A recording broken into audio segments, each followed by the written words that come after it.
It had been 3 months since Tiana had left Marcus.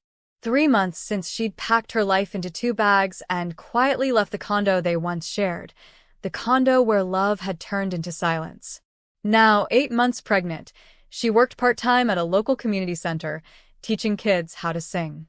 Music was the only thing that still gave her peace. So, when the creamy white envelope arrived one morning, her breath caught.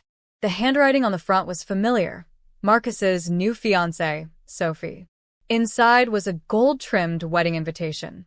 You are cordially invited to celebrate the union of Marcus King and Sophie Lawrence. At the bottom, in Sophie's neat cursive, we'd love for you to sing at our ceremony. You were always so talented. Tiana froze. It wasn't kindness. It was cruelty dressed as grace. Sophie had always envied her voice, and now she wanted to use it to show dominance. To humiliate her. Tiana's best friend Jasmine snatched the card from her hand. Girl, she's trying to embarrass you. You can't go. But Tiana's eyes glimmered with something deeper. Maybe I should. Maybe it's time I let them see who I really am one last time. She pressed the card against her chest. Her child kicked softly, as if agreeing. Sophie Lawrence was elegance on the surface and insecurity underneath. Born into money, raised in comfort, but always haunted by comparison. When she'd met Marcus at his firm, she knew about his ex, the beautiful singer with the soft voice and deep brown eyes. Tiana. She hated the way Marcus spoke about her, not with longing, but with quiet respect. That kind of admiration couldn't be erased by an engagement ring. So, Sophie devised a plan.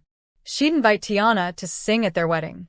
Let the guests see her, heavily pregnant, standing alone while Sophie shone in a white designer gown. It wasn't enough to win. She needed to prove she'd won. When she told Marcus about it, he hesitated. Soph, don't you think it's a bit much? Oh, come on, she said with a laugh that hid her venom. It's a peace offering. Closure. Marcus sighed, rubbing the back of his neck. He didn't like it, but he didn't fight it either. And maybe that was his biggest mistake. The church echoed with the sound of tuning instruments. Tiana walked in, holding her belly with one hand and her dignity with the other. Heads turned. Some guests whispered, some pitted. Sophie greeted her with a tight smile. Tiana, you look radiant. Tiana smiled softly. Thank you for inviting me. Oh, it's my pleasure, Sophie said sweetly. The wedding wouldn't be complete without your voice. The pianist began to play. Tiana sang a few lines, her voice floating through the hall, pure, golden, and heavy with emotion. The staff stopped to listen. Sophie clenched her jaw. The attention wasn't on her anymore. After rehearsal, Tiana sat in her car, trembling. Every note she sang brought memories, Marcus's laughter, their plans, the night he walked away. But when she looked in the mirror, she didn't see a victim. She saw a woman reborn. The wedding was extravagant, a ballroom dripping with chandeliers, roses, and money. Reporters were there. Sophie's family was influential. When Tiana arrived, wearing a simple but elegant blue gown, the whispers began again. She's really here, and she's pregnant. Sophie saw her and nearly smirked. Oh, perfect timing. You'll be singing right before we exchange vows. Marcus approached awkwardly. Tiana, I didn't think you'd actually come. I keep my promises, she said calmly. He nodded, guilt shadowing his eyes. You look good. I feel strong, she replied, her tone firm. When Sophie's mother signaled that it was time, the room dimmed and the pianist began to play. Tiana stepped forward. The crowd hushed. Her voice rose, soft at first, then soaring with emotion. She sang not of heartbreak, but of growth, of letting go, of a love that once was beautiful but now belonged to the past.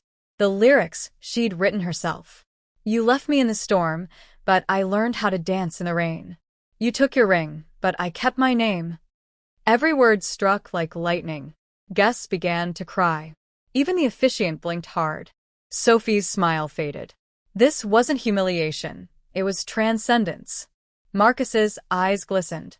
In that moment, he saw the woman he'd lost, not broken, but radiant. Tiana ended the song with a gentle hand over her stomach and whispered, "And I'm never singing for pain again."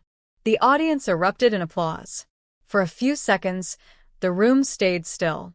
Then came the wave of whispers, admiration, awe, and shock. Sophie forced a laugh. "Wow, that was emotional." Tiana smiled politely.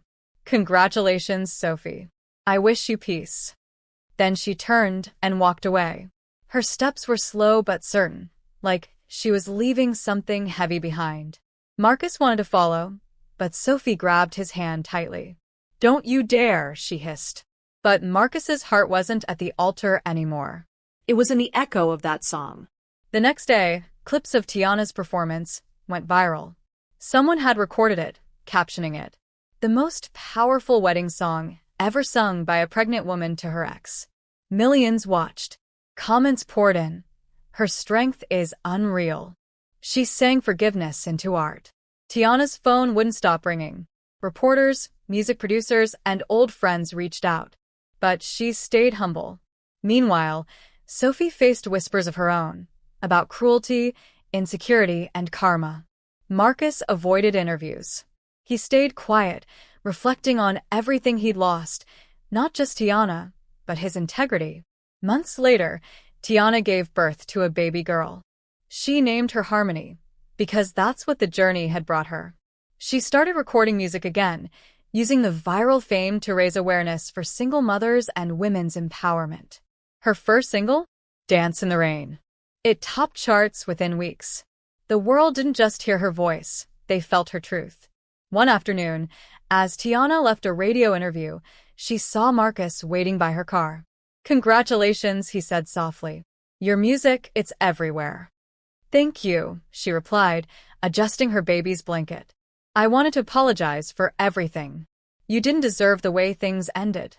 She looked at him, calm and compassionate. "I forgave you the day I sang.